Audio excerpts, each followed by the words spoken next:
पुणे, शिरूर आणि मावळमध्ये 13 मेला मतदान पार पडले. मतदान पार पडताच सगळ्या उमेदवारांनी आपल्या विजयाचे दावे करायला सुरुवात केली आहे.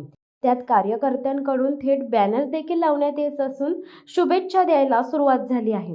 निकाल 4 जूनला लागणार असला तरीही सेलिब्रेशन सुरू झाले आहे. मावळमध्ये महाविकास आघाडीचे उमेदवार असलेले संजोग वाघेरेंचे मोठमोठे फ्लेक्स लावण्यात आले आहेत.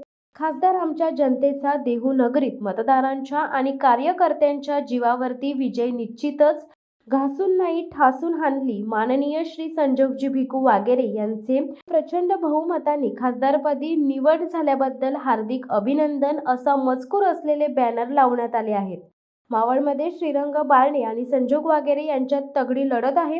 दोन्ही उमेदवारांनी प्रचारासाठी जीव तोडून मेहनत केली आहे. त्यात दोघांनीही मावळच्या हिताचे मुद्दे मांडले आणि मावळकरांना विकास करण्याचा विश्वास दर्शवला. दोघांच्या प्रचारासाठी दोन्ही पक्षातील पहिली फळी कामाला लागली होती. अनेकांनी सभा घेतल्या, मोठमोठे रोड शो झाले. दोन्ही उमेदवारांच्या नेत्यांकडून विजयासाठी प्रयत्न करण्यात आले. त्यानंतर मतदान पार पडले आणि आता थेट विजयाचे बॅनर्स लागले आहेत. मावळ लोकसभेत माझा विजय 1,72,704 मतांनी होईल असा विश्वास महाविकास आघाडीचे उमेदवार संजोग वाघेरे यांनी व्यक्त केला आहे. यासाठी त्यांनी विधानसभा निहाय मताधिक्याचा लेखाजोखा मांडला. यात सलग 2 वेळा खासदार झालेल्या श्रीरंग बारणेंना फक्त पनवेलमधून लीड मिळेल असा दावाही संजोग वाघेरेंनी केलाय.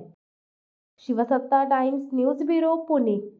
दे धडक बेधडक वृत्त देणाऱ्या आपल्या शिवसत्ता टाइम्स न्यूज चॅनलला लाल बटन दाबून सबस्क्राईब करा आणि बेल आयकॉनला क्लिक करायला विसरू नका.